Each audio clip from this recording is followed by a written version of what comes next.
Starbucks, ticker SBUX, just dropped earnings, and look at that. Positive same-store sales for the first time in almost 2 years. Champagne bottles are popping and everyone's starting to talk turnaround. But I am highly skeptical, and after last quarter's earnings and holding Starbucks for over 5 years, I sold all of my Starbucks shares for $94. Why? Because to me, it looks like a dividend cut is way more possible than when I first started buying, and even after these latest earnings, I am still staying away, and I want to show you why. And also, one of those sneaky little accounting things that companies do with their numbers, this time it's going to be same-store sales. Those of us in the Midwest are familiar with tornado watch versus tornado warning, but I have a much better analogy. It's taco watch versus taco warning, because all the ingredients are here for a possible dividend cut, but it doesn't mean it's coming. It doesn't mean it's guaranteed. But in my opinion, everything's in the kitchen and on the table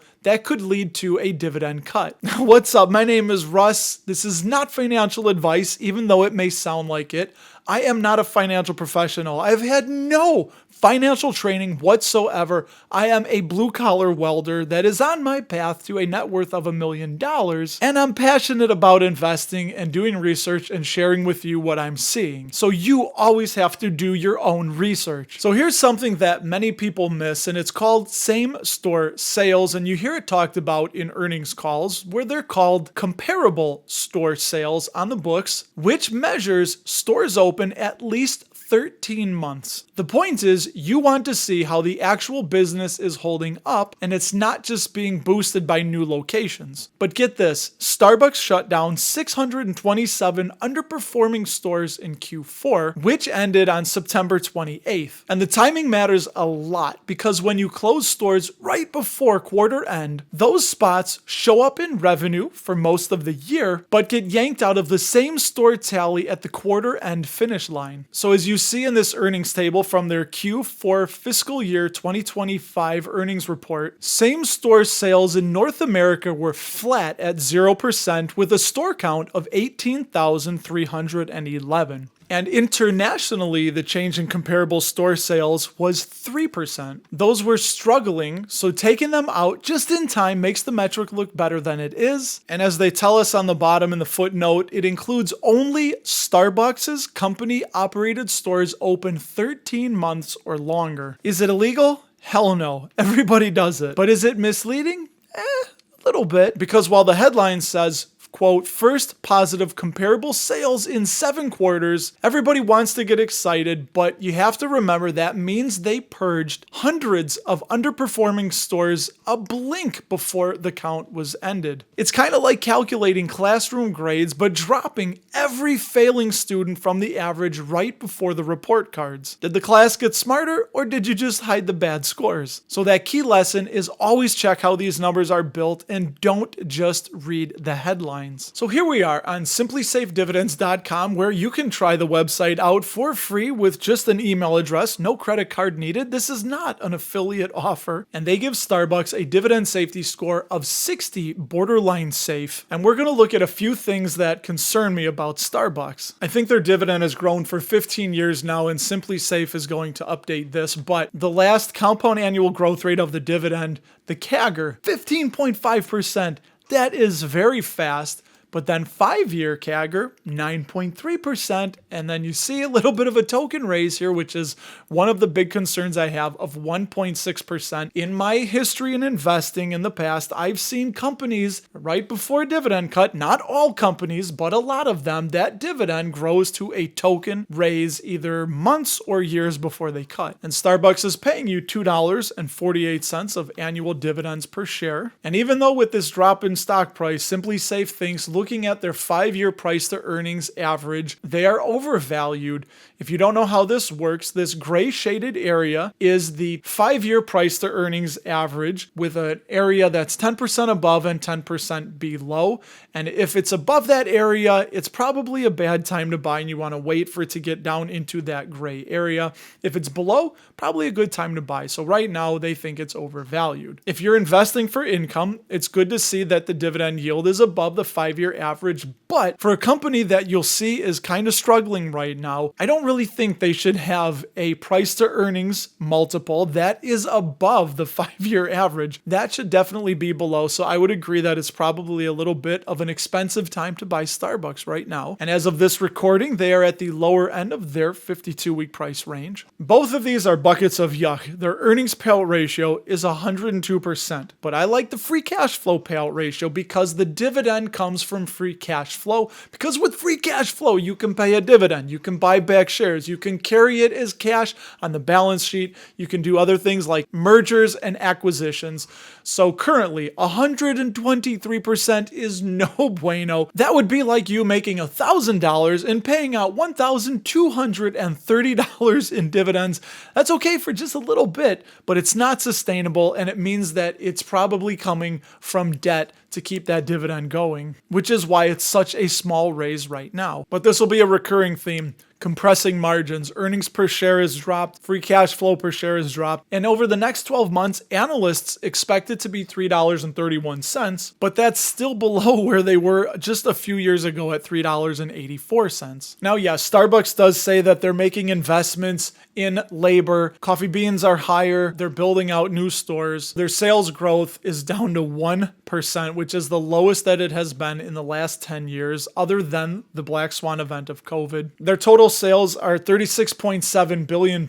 And look, with inflation, you're going to be charging more for things anyway. So that's why it's helpful to look at ratios. It's been going up and to the right. And of course, 2020 was a down year. They've barely been buying back shares since 2022. Now, they do have negative return on equity. It just means that over the past, they've bought a whole hell of a lot of shares back. So that's not really that big of a concern with a big company like Starbucks. The return on invested capital, which is how is management investing all the capital, whether from shareholders or from debt, and it's currently still pretty good, but coming down to 15%, which again, other than COVID, is the lowest point it's been at in the last 10 years. Operating margin, or their EBIT, the earnings before interest and taxes, that is compressing, and again, a lot of the same theme at the lowest point other than the Black Swan year of COVID at any point over the last 10 years. Free cash flow margin, 6%. That means out of every $1 coming in the door in sales, 6 cents is making its way to free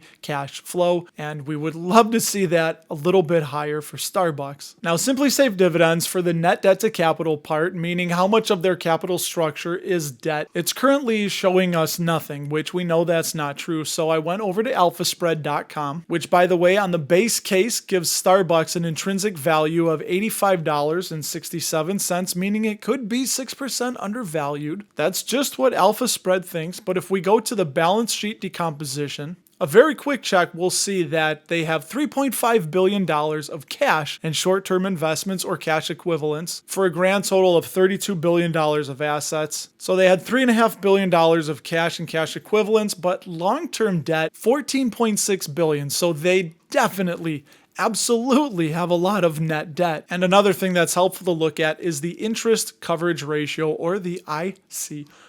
It is how many dollars of operating income does the company have to cover every $1 of interest on the debt. Starbucks currently at the lowest point, other than COVID, in the last 10 years, $7.19 of EBIT, earnings before interest and taxes, or operating income to cover every $1 of interest on the debt, when just 10 years ago, they had almost $50 of operating income to easily cover every $1 of interest on the debt. So Starbucks does have quite a bit of debt, but they are still able to manage the payments on the interest. Now check this, net income is down 85% from last year. 80 cents a share down to just 12 cents. And they're blaming it on restructuring costs, sales pressure, and rising labor expenses that are all hitting at once, which is squeezing their margins tight. But when I line up all my Taco Watch ingredients, I see that they're paying more in dividends than they're making. Bare minimum token dividend raise. Their earnings have cratered. They've closed 627 quote-unquote underperforming stores, and almost all of their margins are compressing. But it's not a taco warning yet. They haven't cut the dividend,